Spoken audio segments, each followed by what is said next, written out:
Welcome to all.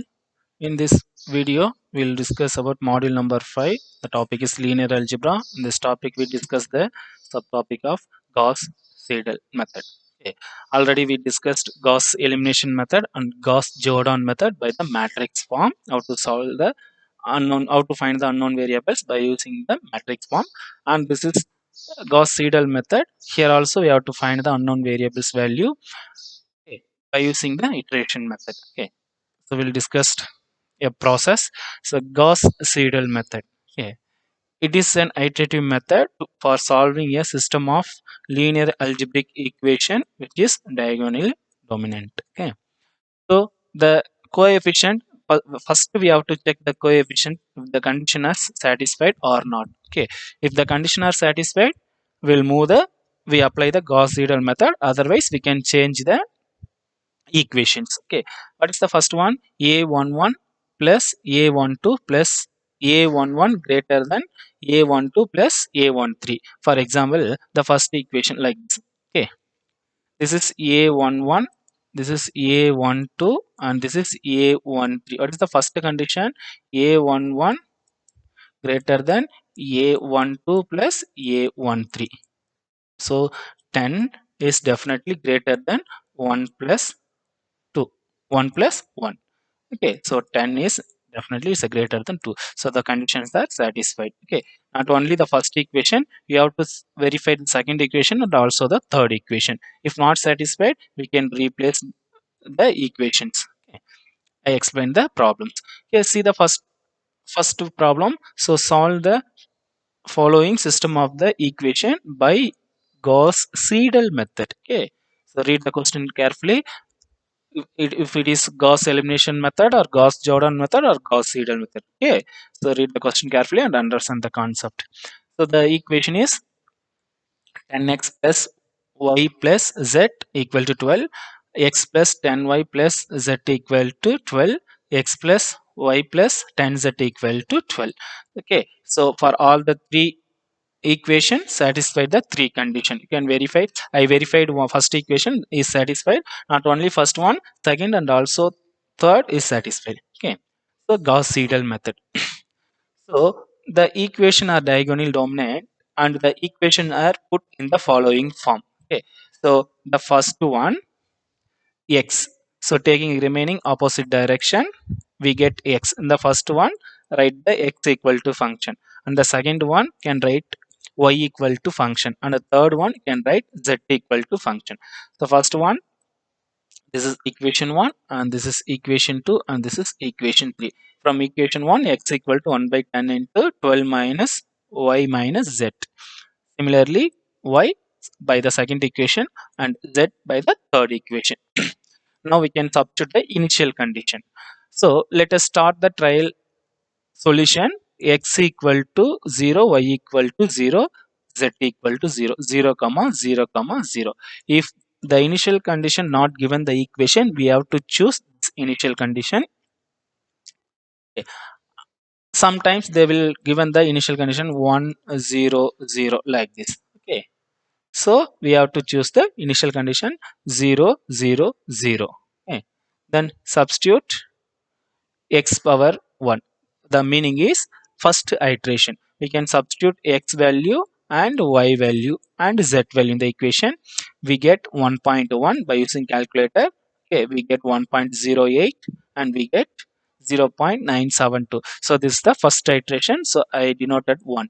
Okay, the next one, second iteration. What is the second iteration? What we'll do in the here second iteration, we can substitute x1 value, y1 value, z1 value. The first iteration we substitute x equal to 0, y equal to 0, z equal to 0. After substituting we get x is 1.1, y is 1.08, z is 0.972. In the second iteration we can substitute the first iteration value. Okay, if you substitute the first iteration value, we get x2, y2, and z2. Okay, this is 2. This one for the second iteration. Okay. Now compare the iteration x power 1 and x power 2.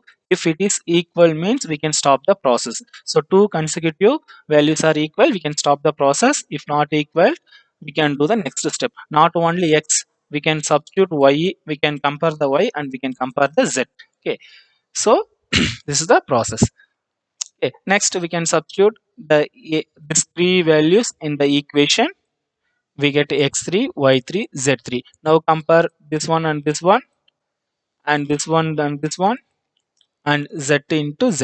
Okay, two consecutive values, it's not equal. Okay, so next step, the fourth iteration, we can substitute. We get x power 4 and this is y power 4 and this is z power 4. So it is equal to 1, it is similar equal to 1, it is exactly equal to 1. Now compare the third iteration and the fourth iteration. What is third iteration?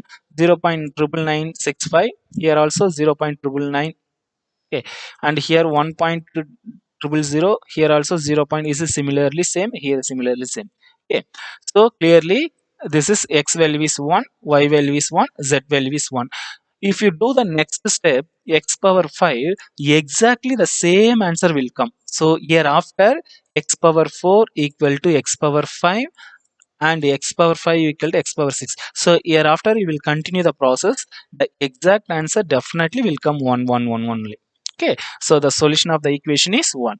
So we can substitute this value in the equation, the verification. If you substitute here, 10 plus 1 plus 1 equal to 12. So 12 equal to 12, the answer is correct. The equation is satisfied. Okay, that's all. So next the same, we'll discuss another problem. So clearly here also satisfy the condition.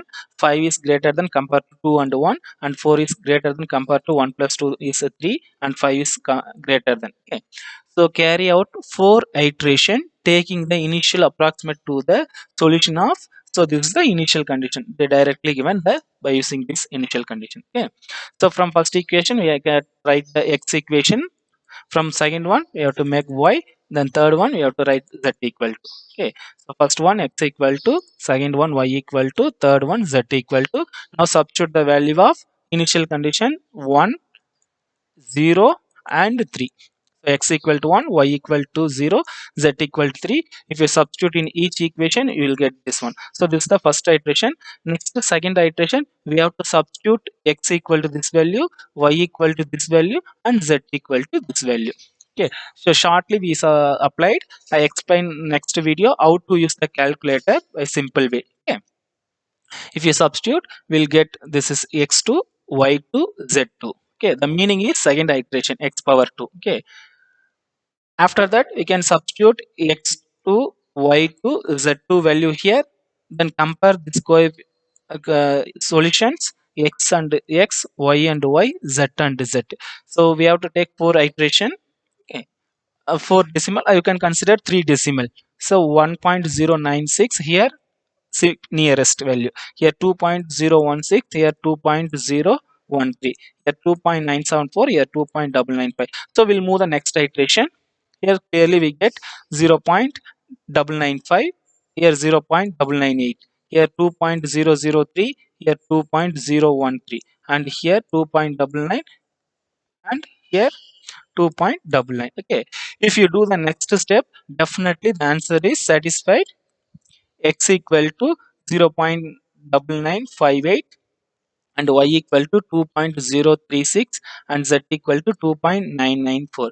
So if you're doing the fifth iteration, okay, so if you're doing the fifth iteration, definitely the consecutive values are equal. That meaning is x power 5 is equal to x power 4, and y power 5 is equal to y power 4, and z power 5 is equal to z power 4. So if the two consecutive values are equal, we can stop the process. Okay, so this is the Gauss-Seidel method. Okay, so I hope you all understand the concept.